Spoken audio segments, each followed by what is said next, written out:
Une route logistique russe peut survivre à une explosion, mais elle ne peut pas survivre indéfiniment si chaque pont, chaque camion-citerne, chaque équipe de réparation et chaque route de contournement se retrouvent sous surveillance constante. C'est le danger qui grandit aujourd'hui autour de la Crimée. L'Ukraine affirme que ses forces ont frappé 2 ponts ferroviaires près de Rozdolné et de Vladislavivka. À première vue, cela pourrait sembler être une attaque de plus contre des infrastructures. Mais dans la guerre moderne, un pont endommagé peut avoir autant d'effet qu'un pont détruit, car il ralentit les trains, oblige à rediriger les convois et force les commandants à agir sous pression. La Crimée n'est pas seulement un symbole politique pour Moscou, c'est une des portes militaires principales de la Russie vers le sud de l'Ukraine. Le carburant, les munitions, les pièces détachées et les renforts dépendent tous de routes qui semblent aujourd'hui bien moins sûres qu'avant. Et c'est pour cela que cette histoire compte vraiment.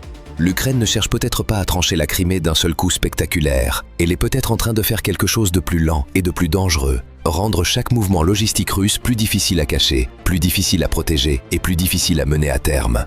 L'Ukraine élargit sa campagne contre le système logistique militaire russe en Crimée et les dernières cibles annoncées montrent à quel point cette pression est devenue sérieuse. Les forces de défense ont frappé 2 ponts ferroviaires près de Rozdolné et de Vladislavivka. Ce ne sont pas des infrastructures choisies au hasard. Elles se trouvent au cœur d'un réseau de transport qui permet à la Russie de déplacer ses approvisionnements à travers la péninsule occupée et vers le front sud. Quand un pont ferroviaire est touché, les dégâts vont bien au-delà du béton, du métal ou des rails. Cela peut perturber un calendrier, ralentir une livraison, retarder une équipe de réparation et forcer le transport militaire à passer par des itinéraires moins efficaces. C'est pourquoi ces frappes doivent être comprises comme une partie d'une opération plus large. L'Ukraine ne cherche pas simplement à provoquer une explosion pour les caméras, elle cherche à affaiblir le système qui maintient les unités russes approvisionnées. Chaque armée a besoin de carburant, de munitions, de pièces détachées, de nourriture, d'outils de génie et de véhicules de remplacement. Ces éléments n'apparaissent pas au front tout seuls. Ils circulent par les lignes ferroviaires, les nœuds routiers, les points de chargement, les dépôts, les ponts et les zones de transfert. Si cette chaîne devient instable, les troupes au front peuvent continuer à combattre, mais avec beaucoup moins de certitude derrière elles. Les ponts ferroviaires ont une valeur particulière parce que le transport par rail peut déplacer de lourdes charges militaires en grand volume. Un seul train peut transporter plus de matériel que de nombreux camions réunis.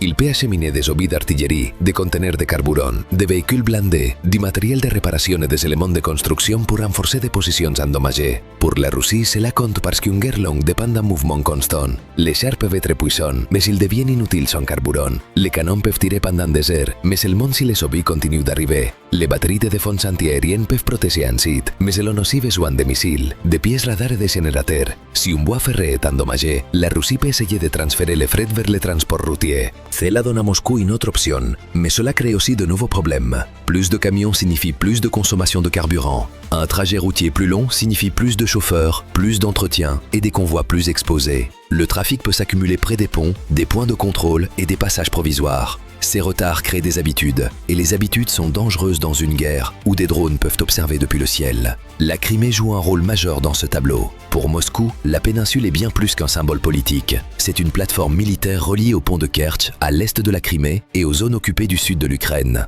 Les approvisionnements qui passent par la Crimée peuvent soutenir l'activité russe près de Kherson, de Zaporizhia et le long du corridor terrestre bordant la mer d'Azov.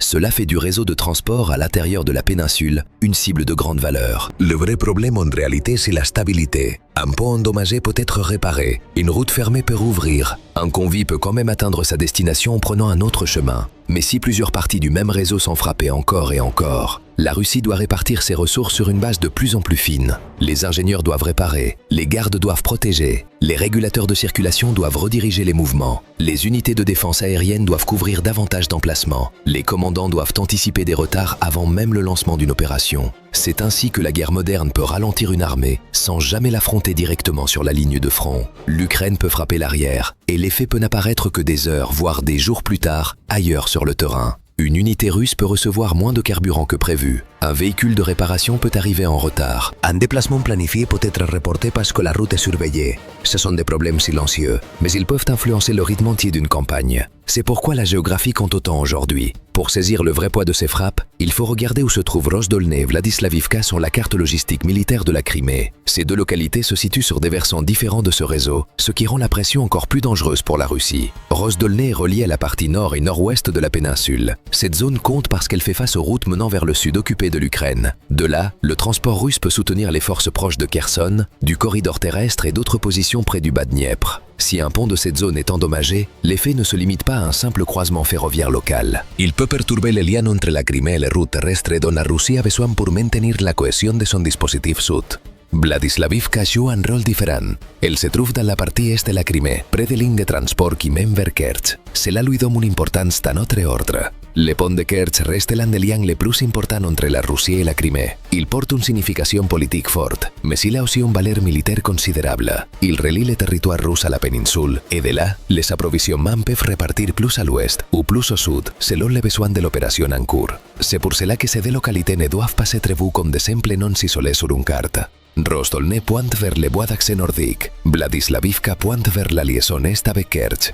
Quand ces deux zones subissent une pression simultanée, la Russie ne doit plus penser seulement à un tronçon de voie brisé. Elle doit protéger la forme entière de son système d'approvisionnement. Pour mieux comprendre, on peut imaginer la Crimée comme un carrefour militaire doté de plusieurs portes. Une porte se trouve à l'est, où Kerch relie la péninsule à la Russie. D'autres portes se trouvent au nord, où routes et voies ferrées relient la Crimée aux zones occupées du sud de l'Ukraine. À l'intérieur de la péninsule, rails et routes déplacent le fret entre ces points d'entrée, les sites de stockage, les bases militaires et les axes vers le front. Si l'Ukraine parvient à menacer plusieurs portes en même temps, Moscou perd sa liberté de mouvement. Et cette perte peut peser bien plus lourd qu'il n'y paraît au premier regard. Un commandant ne se demande pas seulement si un train peut circuler. Il se demande s'il peut circuler à l'heure prévue, avec assez de fret, par une route sûre, et sans exposer l'envoi suivant. Si une ligne devient incertaine, le calendrier change. Si deux lignes sont menacées, les officiers de transport doivent anticiper les retards avant même que le fret ne quitte le dépôt. La vitesse est ici l'enjeu central. Dans une guerre d'artillerie, de drones, de blindés et de lignes de front étendues, la rapidité de l'approvisionnement peut déterminer ce qu'une unité pourra faire le lendemain matin. Une livraison de carburant retardée peut ralentir une rotation prévue. Un chargement d'obus arrivant en retard peut réduire l'appui-feu.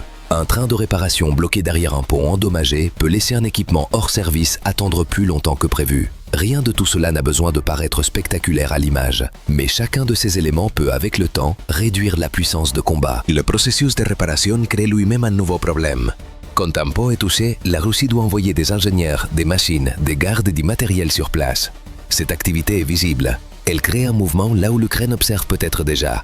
Une équipe de réparation peut réparer les dégâts, mais elle devient elle-même partie du même schéma militaire repérable. Des camions arrivent, des unités de sécurité se déploient, du matériel provisoire apparaît. La zone devient plus animée, et une zone plus animée est plus facile à étudier. C'est pour cette raison que la géographie de Rostolne et de Vladislavivka compte autant. Elle montre que l'Ukraine ne cherche pas seulement des cibles qui explosent, elle cherche des points de pression capables de modifier la façon dont la Russie se déplace à travers la Crimée. Une frappe peut créer une tâche de réparation. Une pression répétée peut créer une crise de planification. Et cette crise ne s'arrête pas aux voies ferrées. Elle atteint les portes nord de la Crimée, où Chonar, Genichesk et Armiansk font désormais partie du même problème logistique. La pression autour de Chonar, de Genichesk et d'Armiansk montre que la campagne ukrainienne atteint les portes nord de la Crimée et non plus seulement des points ferroviaires isolés à l'intérieur de la péninsule. Ces zones comptent parce qu'elles contrôlent les mouvements entre la Crimée et le corridor terrestre occupé du sud de l'Ukraine. Chonar constitue l'une des routes les plus directes vers le continent. Genichesk relie la Crimée à la direction de la flèche d'Arabat. Armiansk se trouve près de l'étroite entrée nord de la péninsule. Ensemble, elles forment un ensemble de portes dont la Russie a besoin pour la circulation routière, les mouvements militaires, l'acheminement de carburant et les déviations d'urgence.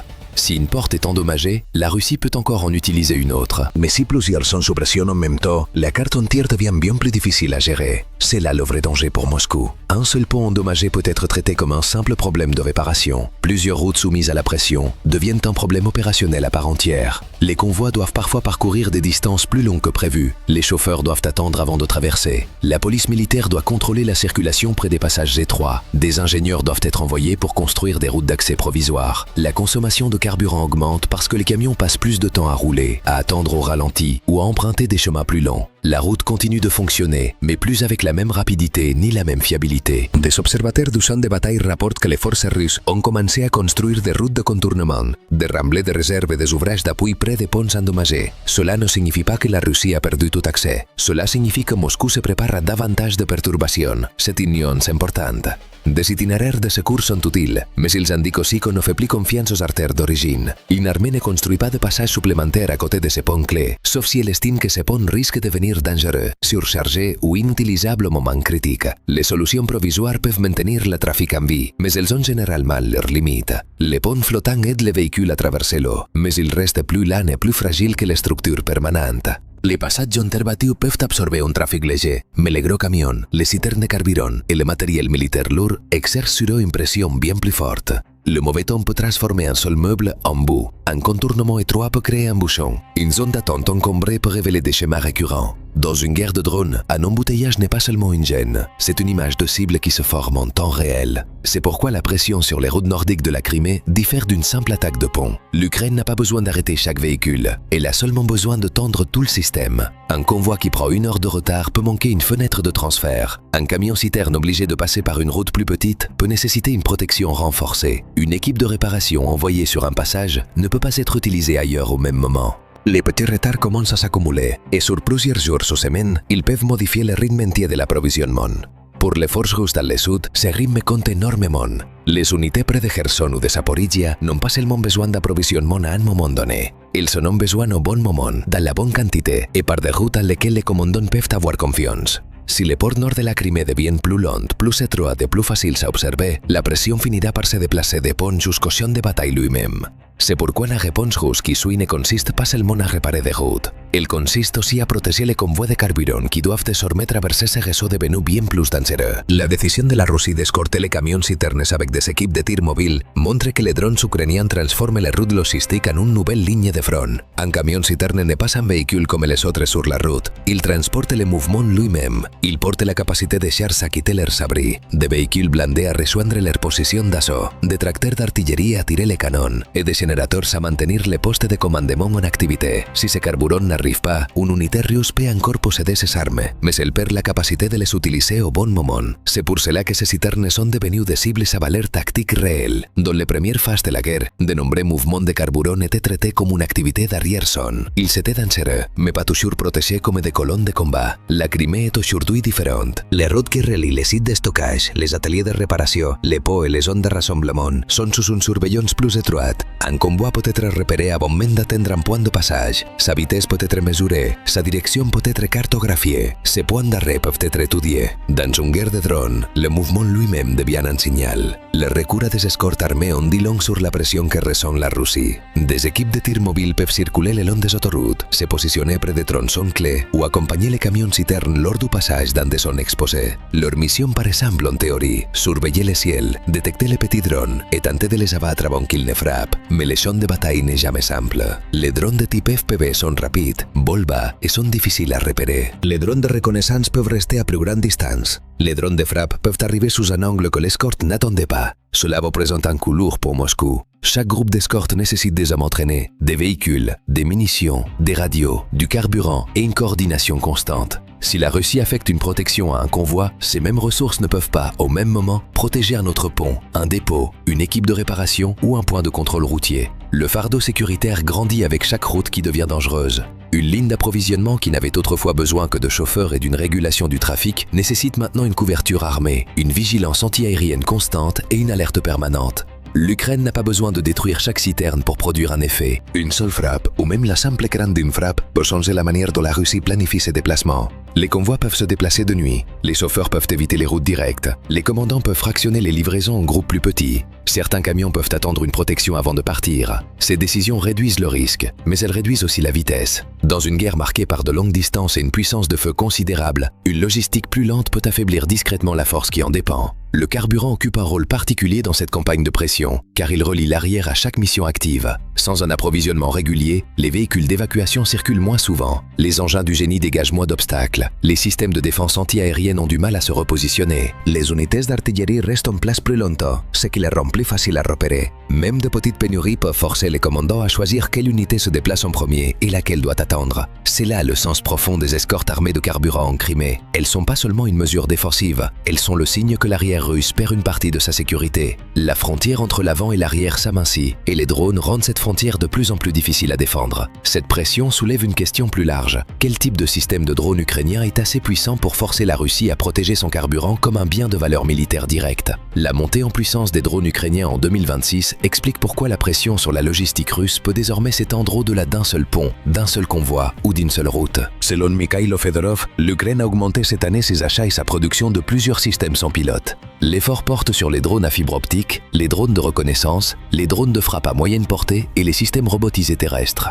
Ce mélange compte parce que chaque outil joue un rôle différent. Un système repère la cible, un autre suit le mouvement. Un drone de frappe atteint la cible à distance. Un robot terrestre peut opérer dans des zones où envoyer des soldats serait trop risqué. C'est ainsi qu'une campagne logistique devient continue. Une frappe sur un pont peut être le début du problème, mais les drones peuvent maintenir la pression bien après l'explosion. Les drones de reconnaissance peuvent surveiller les travaux de réparation. Les drones à moyenne portée peuvent atteindre des zones de soutien plus profondes. Le drone FPV a fibra óptica fonctionne mieux face à une guerre électronique intense car il ne dépend pas de la même liaison radio qui peut être brouillée. Les robots terrestres peuvent soutenir les déplacements, transporter du matériel, explorer des zones dangereuses ou aider les unités à opérer sous la menace. Ensemble, ils forment un système bien plus large qu'une simple collection d'armes. Pour la Russie, cela pose un vrai problème, car la logistique a besoin de routine. Les transports militaires fonctionnent mieux quand les itinéraires sont prévisibles, les horaires stables et que les commandants savent quelle route ou quelle ligne ferroviaire transportera les prochains chargements. L'Ukraine essaie précisément de briser cette routine. Si un site de stockage est repéré, il peut être marqué. Si une équipe de réparation se déplace, elle peut être suivie. Si un convoi prend une nouvelle route, cette route peut à son tour entrer dans la carte de cible. Le danger n'est plus seulement la frappe elle-même. Le danger, c'est d'être observé avant même que la frappe n'arrive. Fedorov a affirmé que les opérations de drones réduisent la capacité de la Russie à approvisionner la Crimée et certaines parties de l'Est de l'Ukraine.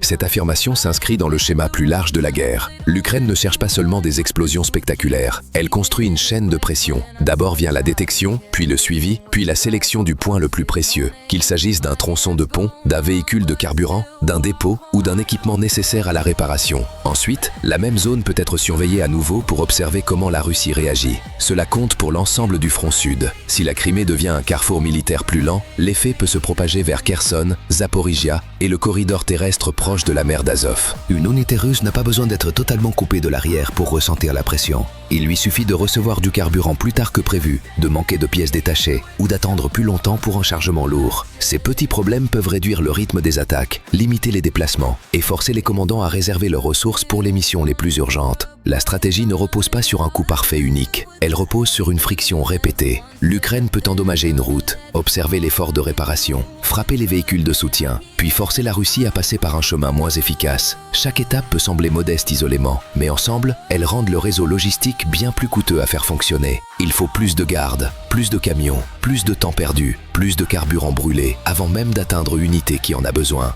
Il est peu probable que la Russie perde tout accès à la Crimée en peu de temps, car Moscou dispose encore de routes alternatives, d'unités du génie et de mesures défensives. Mais ce n'est pas la seule mesure du succès. Dans une guerre d'usure, l'objectif peut être de rendre chaque mouvement d'approvisionnement plus long, plus visible et plus coûteux. Si l'Ukraine parvient à maintenir cette pression de façon constante, la Crimée pourrait rester reliée sur la carte, tout en devenant bien plus difficile à utiliser comme base militaire sûre. C'est pourquoi cette campagne dépasse la péninsule elle-même. Elle pourrait déterminer à quelle vitesse la Russie peut combattre dans le sud, combien elle peut déplacer et combien de temps elle peut soutenir sa pression avant que la logistique ne commence à décider de ce que la ligne de front peut réellement accomplir. La campagne ukrainienne en Crimée montre qu'on peut affaiblir une logistique sans porter un seul coup décisif. Un pont peut rester debout et devenir malgré tout un problème. Une route peut rester ouverte et perdre malgré tout sa valeur. Ce qui compte, c'est le prix que la Russie doit payer pour maintenir ses approvisionnements en mouvement. Quand les voies ferrées ont besoin de réparation, que les camions-citernes ont besoin d'escorte et que les passages provisoires supportent davantage de trafic, l'arrière commence à ressembler au front. C'est là que la pression devient véritablement stratégique. La Russie n'a pas besoin de perdre chaque route pour que son système en souffre. Il lui suffit de dépenser davantage de temps, davantage de carburant, davantage de couverture anti-aérienne et davantage de ressources du génie pour maintenir ses routes en vie. Chaque point de contrôle supplémentaire, chaque passage endommagé et chaque convoi retardé ajoute de la friction à l'effort de guerre dans son ensemble. Chaque livraison devient une décision. Chaque retard peut ralentir une opération à venir. Pour l'Ukraine, il ne s'agit pas seulement de frapper des cibles. Il s'agit de façonner les champs de bataille avant même que les unités russes ne l'atteignent. Les drones, les éclaireurs et les systèmes sans pilote transforment le mouvement en exposition et l'exposition en risque. La Russie pourra sans doute continuer à faire circuler des approvisionnements vers la Crimée, mais peut-être plus lentement, avec davantage de protection et sous une surveillance bien plus étroite. Dans une guerre longue, cette différence compte énormément. Une force qui ne peut plus se déplacer librement ne peut plus attaquer librement, et un réseau d'approvisionnement contraint de se défendre en permanence commence à perdre sa raison d'être initiale. On peut se demander en observant cette lente asphyxie logistique ce que chacun ferait à la place des ingénieurs envoyés nuit après nuit réparer un pont sous la menace d'un drone, ou à la place d'un chauffeur de citerne qui sait que sa route est peut-être déjà repérée depuis le ciel. C'est une tension que beaucoup reconnaîtront, celle de continuer sa mission tout en sachant qu'on est observé sans le voir. La Crimée reste donc bien plus qu'un symbole. C'est un carrefour militaire, un corridor d'approvisionnement et un point de pression tout à la fois. Et l'issue de cette longue guerre des routes pourrait bien peser autant sur le cours du conflit que n'importe quelle bataille frontale.